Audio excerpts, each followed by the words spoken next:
बाबाजी और हुजूर महाराज जी की प्यारी संगत जी, राधा स्वामी जी, स्वागत है आपका हमारे चैनल सद्गुरु का ज्ञान में। क्या आपने कभी अपने भीतर की उस अनोखी रोशनी को महसूस किया है? वह रोशनी जो सब कुछ जानती है, हर सवाल का उत्तर रखती है और फिर भी जिसे हम अक्सर अपनी भागदौड़ और व्यस्तताओं में अनदेखा कर देते हैं। साध संगत जी, आज हम उसी गहन विषय पर मनन करने जा रहे हैं जो केवल हमारी सांसारिक यात्रा को सही दिशा देने वाला नहीं, बल्कि आत्मा के परम ध्येय परमात्मा से मिलन का द्वार खोलने वाला है। इसलिए आपसे विनती है कि यदि इस समय आपका मन या शरीर किसी अन्य कार्य में व्यस्त है तो कृपया कुछ क्षण के लिए उसे विराम दें। अपने तन, मन और चित्त को पूरी तरह इस चर्चा पर केंद्रित करें, क्योंकि जो हम आज साझा करने जा रहे हैं वह कोई सामान्य जानकारी या पढ़ी सुनी बात नहीं है, बल्कि एक अनुभवी आत्मा की वर्षों की साधना, तपस्या और अनुभव का निचोड़ है। संगत जी, आज हम एक ऐसा सवाल लेंगे जो सुनने में जितना सरल लगता है उतना ही गहरा और जीवन बदल देने वाला है। क्या सच में सूरत को शब्द में तुरंत जोड़ा जा सकता है, और अगर हाँ तो कैसे?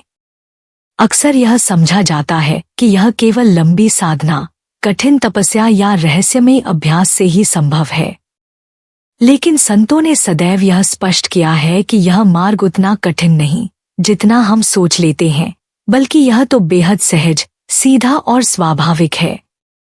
इस वीडियो के अंत तक आप न केवल सूरत और शब्द का असली अर्थ समझ पाएंगे, बल्कि यह भी जान जाएंगे कि इन्हें सेकंडों में जोड़ने का वास्तविक रहस्य क्या है। संगत जी, आपने इस वीडियो का शीर्षक देखा और खिंचे चले आए। यह कोई संयोग नहीं है, यह तो उस परम दिव्य शक्ति की प्रेरणा है जो आपको भीतर से अपनी ओर बुला रही है। यदि आपने इस चर्चा को पूरे मन, श्रद्धा और एकाग्रता से सुना तो संभव है कि आने वाले कुछ ही दिनों में आप स्वयं अनुभव करें कि आपकी सूरत शब्द से जुड़ चुकी है। इसलिए संगत जी, प्रेमपूर्वक मन लगाकर श्रद्धा से अंत तक जुड़िए और आइए आत्मा की घर वापसी के इस अद्भुत मार्ग को समझें और अनुभव करें। और हाँ संगत जी, अगर आप हमारे चैनल सद्गुरु का ज्ञान पर नए हैं तो कृपया सब्सक्राइब जरूर करें, ताकि बाबा जी की अमूल्य शिक्षाएं आपके जीवन में निरंतर पहुंचती रहें। संगत जी, सबसे पहले हमें गहराई से समझना होगा कि शब्द और सूरत का वास्तविक अर्थ क्या है, क्योंकि जब तक इन दोनों की सही पहचान नहीं होगी तब तक इनका मिलन भी अधूरा रहेगा। आध्यात्मिक दृष्टि से देखें तो सूरत का अर्थ है हमारी आत्मा, वह चेतन ज्योति जो इस शरीर में वास कर रही है और जो हमारे होने का असली आधार है। वहीं शब्द का अर्थ है स्वयं परमात्मा, वह अनादि, अविनाशी शक्ति जो सृष्टि की मूल ध्वनि, सत्य और आधार है। संत कबीर साहिब ने इसे बहुत सरल शब्दों में समझाया है, शब्द बिना सूरत आंधी।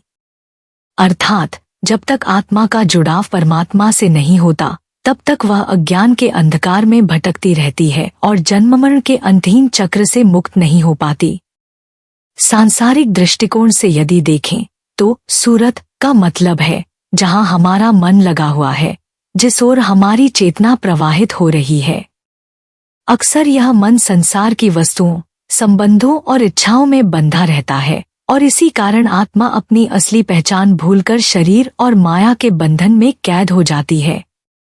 परंतु जब यही सूरत, यह आत्मा अपने स्रोत यानी शब्द रूपी परमात्मा से जुड़ जाती है, तभी सच्चा मिलन होता है, और यही मिलन है मोक्ष का द्वार, जहां से मुक्ति, शांति और अनंत आनंद की प्राप्ति होती है। संगत जी, यदि हम गहराई से विचार करें तो पाएंगे कि मन और सूरत का संबंध अत्यंत सूक्ष्म, गहरा और अविभाज्य है, मानो दोनों एक ही डोरी के दो सिरों की तरह हों। सांसारिक दृष्टि से देखें तो जो कुछ भी हमारे मन में बसता है, जिस ओर हमारा ध्यान और लगाव स्थिर होता है, हमारी सूरत अर्थात हमारी आत्मा की चेतना भी उसी ओर बंध जाती है। यही कारण है कि यदि हमारा मन दिन रात टीवी, मोबाइल, सोशल मीडिया, पैसों की चिंता, व्यापार, रिश्तों की उलझनों या अन्य किसी सांसारिक वस्तु में डूबा रहता है, तो हमारी सूरत भी उसी भौतिक स्तर पर कैद हो जाती है और उसकी उड़ान सीमित हो जाती है। वह अपने वास्तविक लक्ष्य, जो कि परमात्मा से मिलन है, की ओर बढ़ ही नहीं पाती। परंतु यही मन यदि किसी सच्चे गुरु की वाणी, सत्संग, भक्ति, नाम सुमिरन और परमात्मा के स्वरूप पर स्थिर हो जाए तो सूरत की दिशा स्वयं ही बदल जाती है। जैसे नदी का पानी जिस ओर मार्ग मिलता है उसी ओर बहने लगता है, वैसे ही जब मन का रुख ईश्वर की ओर हो जाता है तो सूरत सहज ही शब्द रूपी परमात्मा से जुड़ने लगती है। लेकिन समस्या यह है कि हमारा मन स्वभाव से चंचल है और बाहर की दुनिया में भागता रहता है, इच्छाओं, लालसाओं, मोहमाया, क्रोध, लोभ और अनगिनत चिंताओं के जंगल में। यह लगातार बाहर की ओर दौड़ता है और हमें अपने असली केंद्र, अपने भीतर से दूर ले जाता है। जब तक यह मन अपनी दिशा बदलकर भीतर की ओर नहीं लौटता, आत्मचिंतन, भक्ति और साधना के मार्ग पर नहीं चलता, तब तक सूरत का शब्द में स्थिर होना, उसका परमात्मा से एकाकार होना असंभव ही बना रहता है। इसलिए संत महात्मा बार बार यही उपदेश देते हैं कि मन को संसार से हटाकर परम सत्य की ओर मोड़ो, क्योंकि मन की लगन ही सूरत की मंजिल तय करती है। संगत जी, अब यह जानना अत्यंत आवश्यक है कि सुमिरन और भजन किस प्रकार सूरत को शब्द से मिलाने में सबसे महत्वपूर्ण साधन का कार्य करते हैं। जब सद्गुरु हमें नामदान के समय ध्यान की विधि बताते हैं तो वे केवल कुछ शब्द नहीं देते, बल्कि एक पूर्ण मार्गदर्शन देते हैं कि आत्मा को उसके मूल स्रोत, शब्द रूपी परमात्मा तक कैसे पहुंचाया जाए। संगत जी, यदि हम गहराई से समझें तो भक्त और साधारण व्यक्ति के बीच का अंतर केवल बाहरी पूजा पाठ, धार्मिक दिखावे या सतही भक्ति में नहीं, बल्कि उनके मन की दिशा और अंतःस्थिति में निहित है। साधारण व्यक्ति का मन अधिकतर संसार की वस्तुओं, इच्छाओं और चिंताओं में उलझा रहता है। वह मंदिर जाता है, आरती करता है, धार्मिक किताबें पढ़ता है और कभी कभी सत्संग भी सुन लेता है, लेकिन उसका ध्यान अक्सर बाहर की तरफ ही केंद्रित होता है। उसकी भक्ति अधिकतर रिवाज, आदत या समाज में अपनी धार्मिक पहचान दिखाने तक सीमित रहती है। वह सोचता है कि केवल पूजा पाठ करने, मंत्र पढ़ने या धार्मिक चर्चाओं में भाग लेने से आत्मा का उत्थान हो जाएगा, परंतु अंदर की ओर ध्यान देने, अपने भीतर झांकने और मन को नियंत्रित करने की ओर उसका झुकाव बहुत कम होता है। इसके विपरीत एक सच्चा भक्त अपने गुरु के आदेशों को सर्वोपरि मानता है और अपनी हर सांस, हर विचार और हर कर्म को भक्ति, सेवा और सत्य ज्ञान में समर्पित कर देता है। उसका मन संसार की क्षणभंगुर वस्तुओं में नहीं उलझता, बल्कि निरंतर उस परम सत्य की खोज और अनुभव में लगा रहता है, जिसे पाने के लिए वह जन्मा है। सच्चा भक्त बाहरी कर्मकांड को केवल एक साधन मानता है, साध्य नहीं। उसके लिए असली पूजा वह है जिसमें मन, वचन और कर्म तीनों एकाग्र होकर परमात्मा के चरणों में अर्पित हों। संत महात्मा बार बार समझाते हैं कि केवल सुनने या देखने से सूरत शब्द में नहीं जुड़ती। यह कार्य केवल तभी संभव है जब व्यक्ति के भीतर अनुभव, अभ्यास और सही ज्ञान का मेल हो। जहाँ साधारण व्यक्ति धर्म को जानने तक सीमित रहता है, वहीं भक्त धर्म को जीता है। जहाँ साधारण व्यक्ति सुनकर भूल जाता है, वहीं भक्त सुनकर उसे अपने जीवन में उतारता है। यही आंतरिक परिवर्तन, यही मन की दिशा भक्त को साधारण व्यक्ति से अलग करती है और उसे उस मार्ग पर ले जाती है जहाँ सूरत शब्द से एकाकार होकर परमात्मा से मिलन कर सकती है। वे सिखाते हैं कि ध्यान के समय हमें सीधा और स्थिर बैठना चाहिए। रीढ़ को सीधा रखकर, आंखें हल्के से बंद करके, मन को सांसारिक विचारों से हटाकर गुरु द्वारा दिए गए नाम का सुमिरन करना चाहिए। सुमिरन का अर्थ है गुरु द्वारा दिए गए पवित्र नाम का निरंतर मन ही मन उच्चारण, ताकि बिखरा हुआ मन एकाग्र हो सके और भीतर की ओर यात्रा आरंभ कर सके।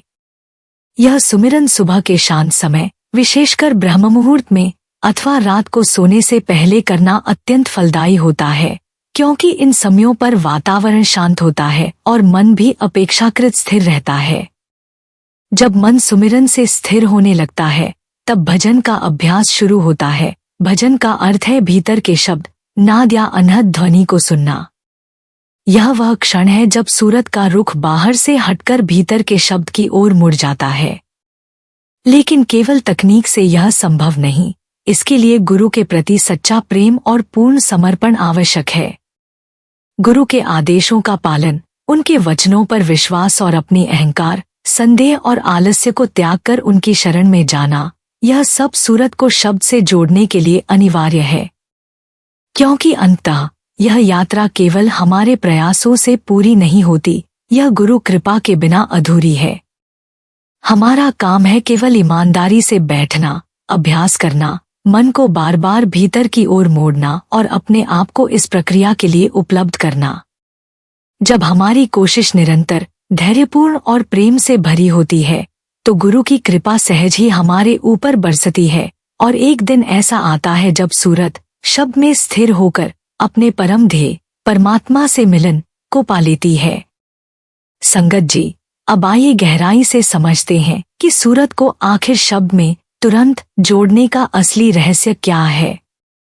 यहाँ तुरंत का मतलब सचमुच तुरंत है, केवल 3 से 5 सेकंड के भीतर, ठीक उसी तरह जैसे कोई व्यक्ति बिना सोचे समझे अचानक खड़ा हो जाता है या किसी प्रश्न का जवाब तुरंत दे देता है। यह कोई लंबा खींचा हुआ अभ्यास, वर्षों का कठिन तप या अनगिनत कर्मकांड करने की बात नहीं है, बल्कि एक ऐसे आंतरिक परिवर्तन की बात है जो क्षण भर में घटित हो सकता है, बशर्ते हमें परमात्मा का असली स्वरूप ज्ञान प्राप्त हो जाए। जब यह ज्ञान हृदय में उतर जाता है कि हमारा असली अस्तित्व यह नश्वर शरीर नहीं, बल्कि यह चेतन आत्मा है जो अनादि काल से अपने स्रोत शब्द रूपी परमात्मा से बिछुड़ी हुई है, तब भीतर एक गहरी प्यास और तत्परता पैदा होती है, जो समय गंवाए बिना जुड़ने के लिए तैयार हो जाती है। ठीक वैसे ही जैसे कोई खोया हुआ बच्चा अपने माता पिता को देखते ही उनकी ओर भाग पड़ता है, आत्मा भी अपनी पहचान और मंजिल जान लेने के बाद तुरंत उसी दिशा में दौड़ पड़ती है।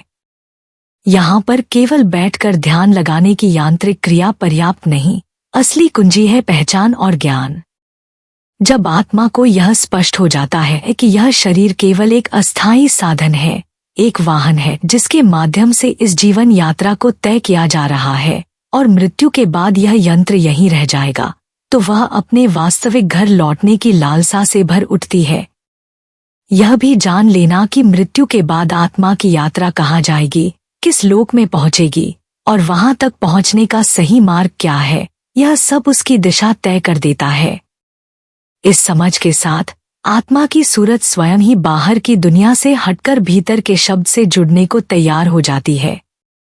इसीलिए संत महात्मा बार बार यही कहते हैं कि पहले सच्चा ज्ञान और पहचान पाओ, क्योंकि जैसे ही यह पहचान जागृत होती है, सूरत को शब्द में जोड़ने में न कोई देरी लगती है, न कोई कठिनाई, यह मिलन तत्काल, सहज और स्वाभाविक हो जाता है। संगत जी, सूरत को शब्द में तुरंत जोड़ना कोई रहस्यमय या असंभव कार्य नहीं है, बल्कि यह उस प्रेम और एकाग्रता की यात्रा है जो हमारे भीतर पहले से मौजूद है, बस उसे जागृत करने की देर है। सबसे पहले हमें समझना होगा कि सूरत यानी हमारी चेतना और शब्द यानी प्रभु का वह अनहद नाद, वह दिव्य धुन जो हर समय हमारे भीतर गूंज रही है, चाहे हम उसे सुन पाएं या नहीं। सूरत को शब्द में जोड़ने का अर्थ है कि हम अपनी बिखरी हुई चेतना को संसार के शोर शराबे, इच्छाओं और विचारों से खींचकर एक जगह उस दिव्य धुन पर स्थिर कर दें। बाबा जी बार बार समझाते हैं कि यह कोई जादू नहीं है, बल्कि अभ्यास, प्रेम और समर्पण का परिणाम है। जैसे कोई बच्चा अपनी माँ की आवाज को हजारों आवाजों में भी पहचान लेता है, वैसे ही अगर हम नाम सुमिरन की आदत डाल लें, मन को साध लें और हर हाल में भीतर सुनने की चाह जगा लें, तो शब्द तुरंत पकड़ में आ सकता है। शुरुआत में जब भी आप ध्यान में बैठें, अपनी देह को स्थिर रखें, आंखें बंद करें और अपने मन को धीरे धीरे सांस की गति के साथ शांत होने दें।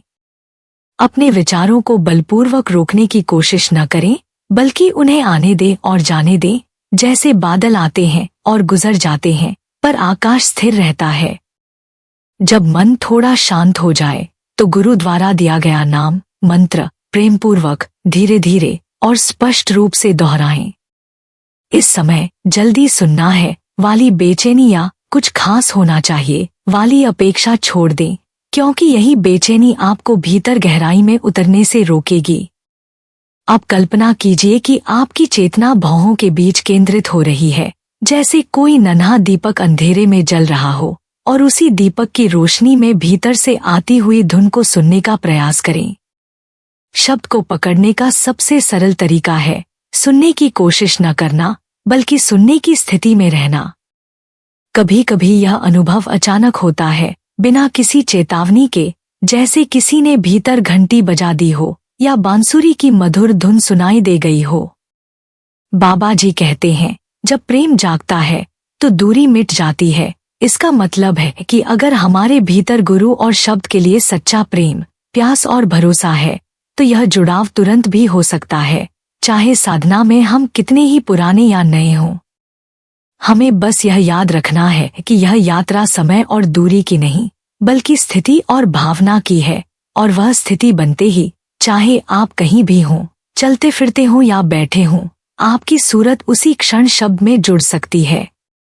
संगत जी, आइए इसे गहराई से समझें ताकि सूरत को शब्द में तुरंत कैसे जोड़े यह केवल किताबों की बात न रहकर हमारे जीवन की एक जीवंत साधना बन जाए।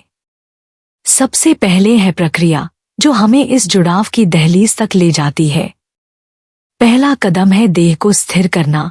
आप चाहे कुर्सी पर बैठे हों, जमीन पर या यहाँ तक कि बिस्तर पर, कोशिश करें कि शरीर ऐसे स्थिर हो जैसे किसी शांत कमरे में बिना हवा के एक दीपक स्थिर लौ के साथ जल रहा हो। जब शरीर स्थिर होता है तो मन को एक संकेत मिलता है कि अब उसे भीतर की ओर जाना है, बाहर की हलचल से हटना है। इसके बाद आता है दूसरा कदम, मन को सहज करना। इसके लिए सांस पर हल्का सा ध्यान दें। उसे न जानबूझकर तेज करें, न धीमा, बस उसकी प्राकृतिक गति को महसूस करें। यह सरल सा अभ्यास विचारों की भीड़ को थोड़ा कम करता है और भीतर एक कोमल शांति का वातावरण बनाने लगता है। तीसरा कदम है नाम सुमिरन। यह वह सूत्र है जो सूरत को शब्द में जोड़ने का सबसे शक्तिशाली माध्यम बनता है। गुरु द्वारा दिया गया नाम या मंत्र प्रेम, श्रद्धा और विनम्रता के साथ दोहराएं। यहाँ केवल शब्दों का उच्चारण न हो, बल्कि उन शब्दों की भावना को अपने हृदय में महसूस करें, जैसे कोई प्रियजन का नाम ले रहा हो और हर बार लेने पर प्रेम का एक नया तरंग उठता हो। चौथा कदम है ध्यान का केंद्र बनाना। अपनी सूरत को धीरे धीरे भौहों के बीच, जिसे तृतीय नेत्र भी कहते हैं, उस स्थान पर केंद्रित करें। इस केंद्र पर अपनी चेतना को ऐसे टिकाएं जैसे अंधेरे में एक नन्हा दीपक जल रहा हो और आप उसी दीपक की लौ को निहार रही हों। यह केंद्र आपके भीतर की यात्रा का द्वार है। और अंत में आता है पांचवा और सबसे नाजुक कदम, सुनने की स्थिति में आना। यहाँ आपको प्रयास छोड़ देना है। कोशिश न करें कि मुझे सुनना है या मुझे आवाज पकड़नी है, क्योंकि यह चाहत भी एक प्रकार का तनाव पैदा करती है। बस अपने आप को उस स्थिति में रख दें जहां भीतर से आती हुई किसी भी धुन, कंपन या गूंज को सहजता से ग्रहण किया जा सके। कभी वह घंटी की तरह होगी, कभी बांसुरी की मधुर तान, कभी किसी अनदेखे झरने की कलकल, और कभी केवल एक अनंत शांति का गूंजता हुआ एहसास। यह पूरी प्रक्रिया एक बाहरी अनुशासन और एक आंतरिक समर्पण का संगम है, और जब दोनों मिलते हैं तब सूरत और शब्द का मिलन तुरंत भी संभव हो जाता है। संगत जी, जब सूरत सच में शब्द से जुड़ती है तो भीतर का अनुभव ऐसा होता है मानो आप किसी और ही संसार में प्रवेश कर गए हों। अचानक भीतर से कोई अनहद धुन सुनाई देने लगती है। वह कोई सामान्य ध्वनि नहीं, बल्कि ऐसी जो बिना किसी वाद्य के, बिना किसी प्रयास के स्वयं उत्पन्न हो रही हो। कभी वह किसी मंदिर की घंटी जैसी गूंज होती है, कभी वीणा के तारों की कोमल थरथराहट, कभी बांसुरी की मधुर तान, और कभी एक ऐसी गूंज मानो ब्रह्मांड का हृदय स्वयं धड़क रहा हो। इस ध्वनि के साथ साथ मन पर एक गहरी, अवर्णनीय शांति उतर आती है। यह शांति केवल विचारों के शांत होने की नहीं, बल्कि आत्मा के अपने घर लौटने की होती है। आप महसूस करते हैं कि कोई अदृश्य शक्ति आपको भीतर की ओर खींच रही है, जैसे कोई बहुत समय से बिछड़ा हुआ प्रियजन आपको अपने आलिंगन में समेट रहा हो। इस स्थिति में समय का कोई अर्थ नहीं रह जाता। घड़ी की सुइयां जैसे रुक जाती हैं और आप एक हल्केपन में डूब जाते हैं, इतना हल्का कि मानो शरीर का सारा बोझ उतर गया हो, जैसे आप स्वयं हवा में तैर रहे हों। यह अनुभव इतना मधुर और गहन होता है कि कभी कभी आंखें अनायास भर आती हैं और उनसे प्रेम के आंसू बहने लगते हैं। ये आंसू किसी दुख या पीड़ा के नहीं होते, बल्कि उस आनंद, उस मिलन और उस कृपा के होते हैं जिसे शब्द का स्पर्श देता है। उस क्षण आत्मा और शब्द का मिलन एक दिव्य उत्सव जैसा लगता है, जहां न कोई बाहर की दुनिया है, न कोई चिंता, बस प्रेम, संगीत और प्रभु की उपस्थिति है। संगत जी, सूरत को शब्द में तुरंत जोड़ने की राह में सबसे बड़ी चुनौतियां बाहर की परिस्थितियां नहीं, बल्कि हमारे अपने भीतर की बाधाएं होती हैं, जो हमें गहराई में उतरने से रोक देती हैं। सबसे पहले आता है मन का चंचलपन।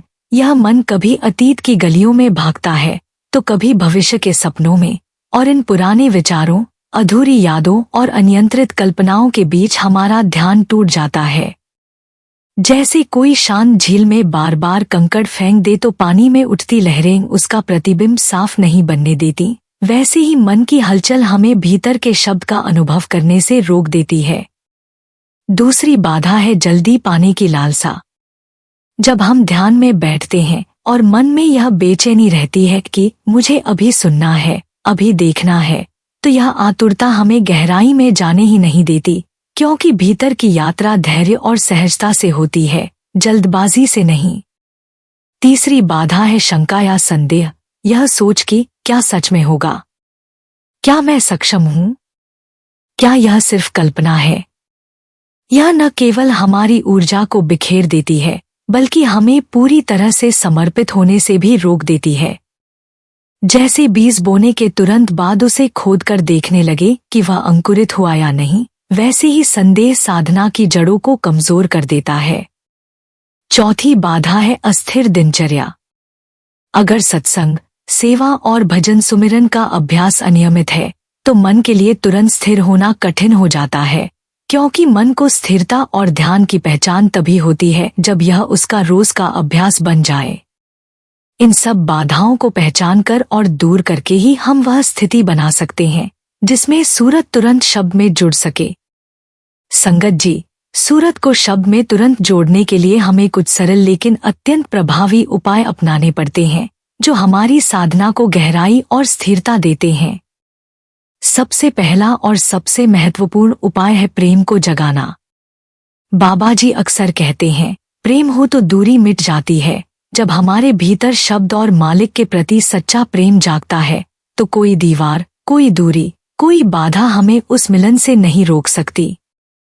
प्रेम वह शक्ति है जो मन की भटकन को तुरंत रोककर चेतना को भीतर के केंद्र की ओर खींच लेती है। दूसरा उपाय है नियमित अभ्यास। रोज एक तय समय पर, एक ही स्थान पर, एक ही मुद्रा में ध्यान का अभ्यास करने से मन को एक पहचान और लय मिलती है, जिससे वह बिना समय गंवाए तुरंत ध्यान में उतरना सीख जाता है। तीसरा उपाय है सेवा और सत्संग। सेवा से अहंकार पिघलता है, सत्संग से सही दिशा और प्रेरणा मिलती है, और इन दोनों का मिलन मन को शुद्ध करके भीतर के शोर को कम करता है, जिससे शब्द साफ साफ सुनाई देने लगता है। चौथा उपाय है धैर्य और समर्पण। ध्यान में बैठते समय यह सोच पूरी तरह छोड़ दे कि आज होगा या कल, क्योंकि यह यात्रा चाहत से नहीं, समर्पण से पूरी होती है। बस प्रेम और निष्ठा से बैठें, बाकी काम शब्द और गुरु का है। पांचवा उपाय है भीतर की सुनने की आदत डालना।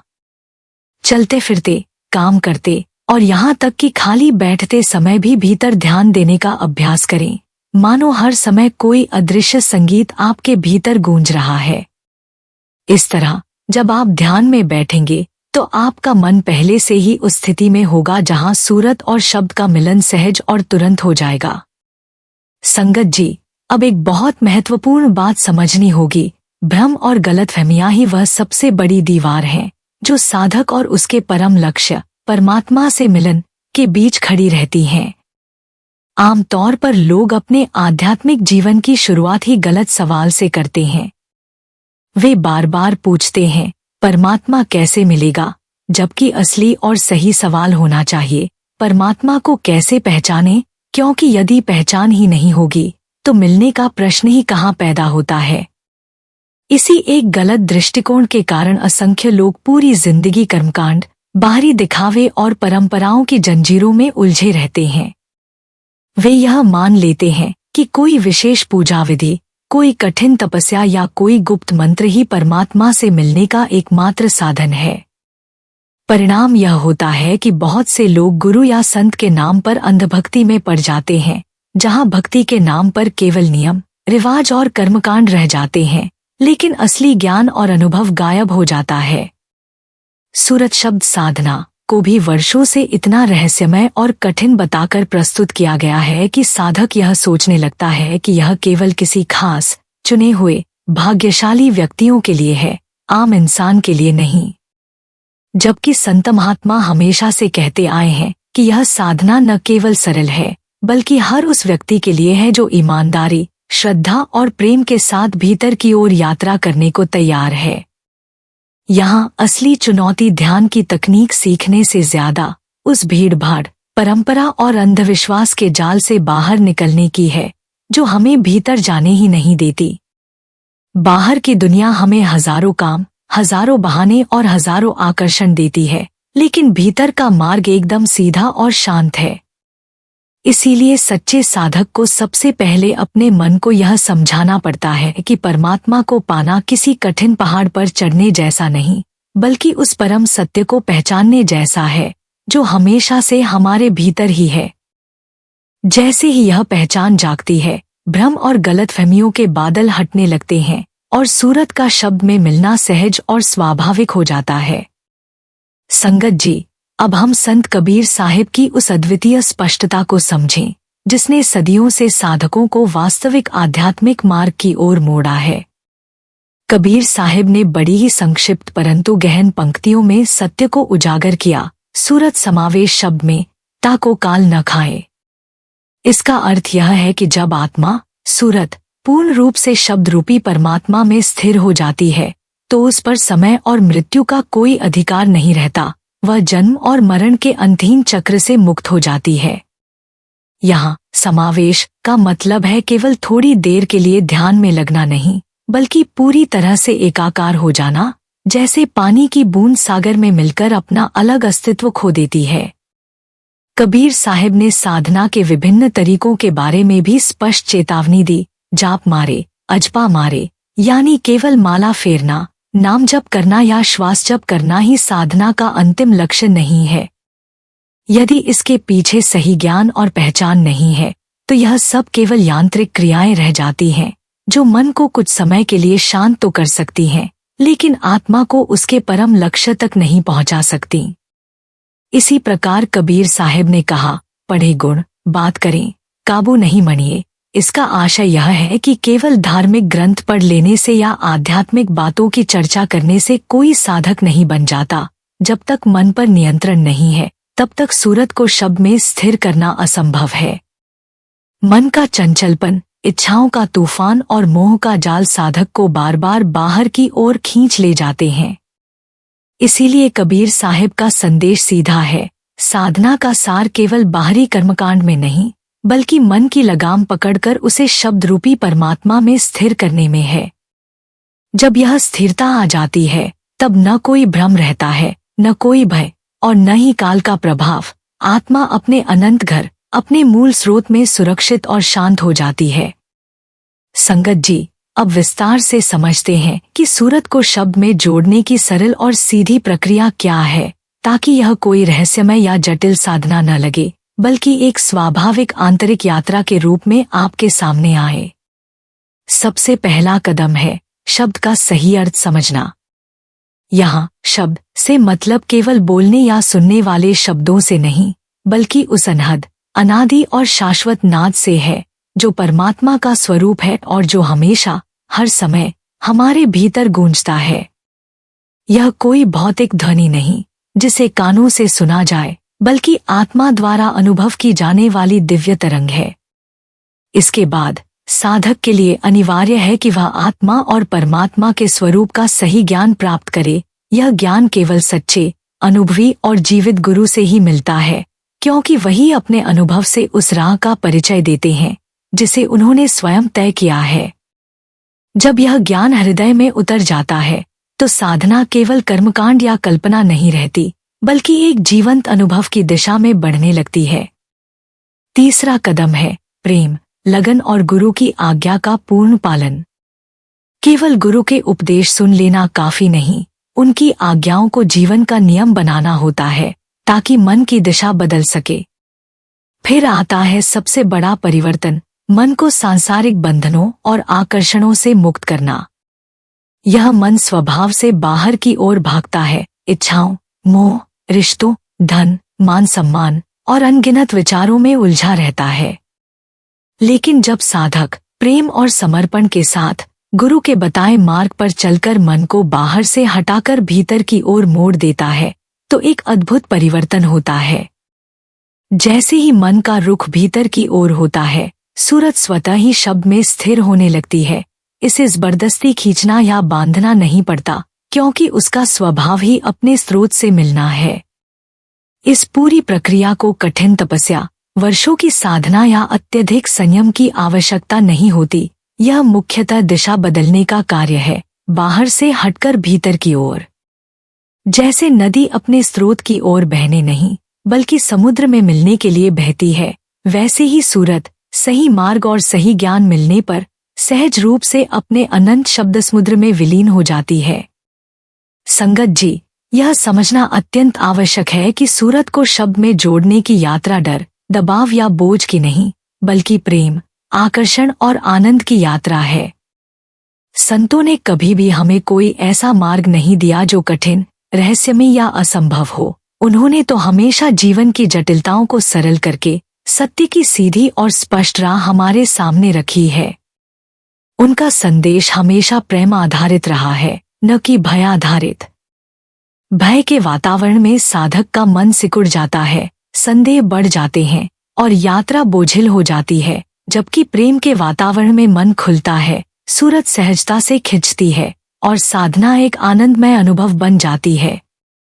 यदि हम एक बार सही ज्ञान का अर्थ है आत्मा और परमात्मा की स्पष्ट पहचान और सही पहचान, यानी यह निश्चित समझ कि हम कौन हैं, कहाँ हैं और हमें किससे जुड़ना है, को मजबूती से पकड़ लें, तो फिर संसार की कोई भी शक्ति, चाहे वह मोहमाया हो, परिस्थितियों की कठिनाई हो या समय की बाधा, हमें हमारे लक्ष्य से रोक नहीं सकती। क्योंकि यह यात्रा केवल किसी विशेष आसन में बैठकर या किसी निश्चित समय में किए जाने वाले अभ्यास तक सीमित नहीं है, बल्कि यह तो अपनी असली पहचान को याद करने की प्रक्रिया है। जब आत्मा को यह गहराई से स्मरण हो जाता है कि उसका असली घर कहाँ है, उसका स्रोत कौन है और उसका संबंध किससे है, तो वह हर सांस, हर क्षण, हर विचार में उसी ओर खिंचने लगती है। इस अवस्था में सूरत का शब्द में जुड़ना एक कृत्रिम प्रयास नहीं रहता, बल्कि जैसे लोहे का टुकड़ा चुंबक की ओर स्वतः खिंचता है, वैसे ही आत्मा परमात्मा के स्वरूप की ओर खिंचने लगती है। यही कारण है कि संत कहते हैं, प्रेम की डोर पकड़ लो, बाकी सब अपने आप हो जाएगा, क्योंकि प्रेम वह शक्ति है जो सभी बाधाओं को पार कर हमें हमारे अनंत घर तक पहुंचा देती है। संगत जी, अब प्रश्न यह उठता है, जब ऐसी दिव्य अनुभूतियां हमारे अंतर में जगती हैं, जब मन गहराई से शांत हो जाता है, प्रेम के आंसू स्वतः बहते हैं और आत्मा ईश्वर की निकटता को अनुभव करती है, तो क्या यह स्थिति क्षणिक ही होनी चाहिए? नहीं, बिल्कुल नहीं। यह अवस्था हमारी आत्मा की मूल अवस्था है, लेकिन इसे स्थायी बनाने के लिए साधना, श्रद्धा और सद्गुरु पर अखंड विश्वास की आवश्यकता है। जैसे एक दीपक को जलाए रखने के लिए निरंतर तेल डालना पड़ता है, वैसे ही इन अनुभवों को जीवित रखने के लिए कुछ विशेष उपायों को अपनाना होगा। 1. नियमित सुमिरन और ध्यान। जैसे हर दिन सूर्य निकलता है और अंधकार को मिटा देता है, वैसे ही प्रतिदिन सच्चे भाव से किया गया सुमिरन मन के विकारों को दूर करता है और आत्मा को उसके मूल स्रोत से जोड़ता है। सुमिरन केवल शब्द दोहराना नहीं है, बल्कि पूरे मन से प्रभु की ओर मुड़ना है। 2. सेवा और सत्संग से मन की शुद्धि। सेवा वह नदी है जो आत्मा को अहंकार, आलस्य और संदेह की गंदगी से धो देती है। सत्संग वह दर्पण है जिसमें हम अपनी आत्मा की वास्तविक स्थिति देख सकते हैं। जैसे जैसे सेवा और सत्संग गहराते हैं, मन निर्मल होता है और शब्द की ओर स्वतः आकर्षित होता है। 3. विचारों की पवित्रता। मन का रंग जिस विचार से भरा हो, वही हमारे जीवन का रंग बन जाता है। इसलिए सद्विचार, साधु संग और भक्ति भावना को बनाए रखना अनिवार्य है। जब विचार पवित्र होते हैं, तो आत्मा को ईश्वर की निकटता स्वतः अनुभव होने लगती है। 4. गुरु पर पूर्ण समर्पण। यह सबसे महत्वपूर्ण बिंदु है।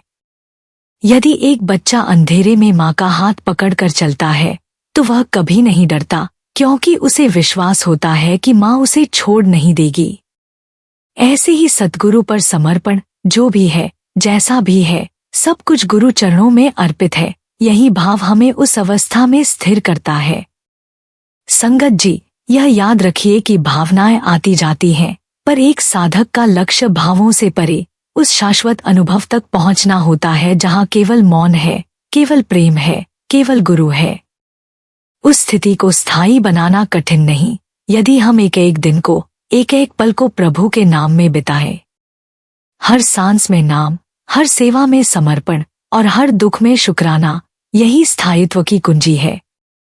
संगत जी, आज हमने गहराई से जाना कि जब सुरती शब्द से जुड़ती है, तो साधक केवल सुनता नहीं, बल्कि भीतर उस मौन संगीत में डूबने लगता है जहां ईश्वर की निकटता, आनंद की गहराई और आत्मा की पुकार एक हो जाती है। यह कोई साधारण अनुभव नहीं, बल्कि आत्मा की घर वापसी का मार्ग है। इस स्थिति तक पहुंचने के लिए जरूरी है कि हम नियमित सुमिरन करें, सेवा सत्संग से मन की शुद्धि करें और पूर्ण समर्पण से गुरु से जुड़े। बाहरी संसार में उलझे बिना जब हम भीतर की ओर यात्रा शुरू करते हैं, तभी वास्तविक भक्ति का प्रवाह प्रारंभ होता है। संगत जी, आइए हम सब इस राह पर एक दृढ़ निश्चय के साथ चलें और हर दिन कुछ समय केवल उसे समर्पित करें। वही हमें भीतर बुला रहा है। संगत जी, आज की ये चर्चा हमें उस गहराई तक ले गई जहां अनहद धुन की यात्रा का रहस्य केवल सुनने या जानने तक सीमित नहीं रहता, बल्कि आत्मा की पूर्णता की ओर एक भीतर की पुकार बन जाता है। स्मरण रहे, अनहद धुन मुक्ति का संकेत जरूर है, पर यह संकेत भी अधूरा है जब तक आत्मा उस शब्द में पूर्ण रूप से लीन होकर प्रभु से एक न हो जाए। यह रास्ता कोई चमत्कारी शॉर्टकट नहीं, बल्कि एक समर्पण भरी साधना है, जहां हर कदम पर गुरु की कृपा, प्रेम, विनम्रता और निरंतरता चाहिए। कहावत है, किसी महान चीज को बनने में समय, श्रम और श्रद्धा लगती है। उसी तरह आत्मा की यह यात्रा भी धीमी, गहरी और प्रेम भरी होती है, जिसे जल्दबाजी से नहीं, बल्कि भजन, सुमिरन और सेवा की तपस्या से तय किया जा सकता है। साधना जारी रखें। हर दिन खुद को उस धुन में रमने का अवसर दें। सेवा करें, लेकिन श्रेय का भाव त्याग कर। सुमिरन करें, लेकिन गणना नहीं, भावना के साथ। सत्संग सुने, ताकि मन की दिशा बार बार अंदर की ओर मुड़े। और सबसे जरूरी, गुरु की कृपा के बिना कुछ भी पूर्ण नहीं होता। जो कुछ भी अनुभव होगा, जो भी परिवर्तन आएगा, वह गुरु की दृष्टि से ही संभव होगा। इसलिए गुरु पर पूरा विश्वास रखें और उस परम प्रेम में निरंतर बने रहें। संगत जी, यह यात्रा अकेले की नहीं है, गुरु आपके साथ हैं। तो चलिए, हर दिन, हर पल, इस अनहद धुन को थामे हुए हम अपने अंतिम मिलन, अपने सच्चे घर और उस अनंत प्रकाश की ओर बढ़ते चलें। प्रिय संगत जी, अगर आपको यह संदेश अच्छा लगा हो, तो कृपया इसे लाइक और शेयर करें और हमारे चैनल सद्गुरु का ज्ञान को सब्सक्राइब करें। हम सभी उस एक मालिक के संतान हैं और इस प्रकार एक दूसरे को प्रेरित करते हुए हम अपने जीवन को सही दिशा में ले जा सकते हैं। राधा स्वामी जी।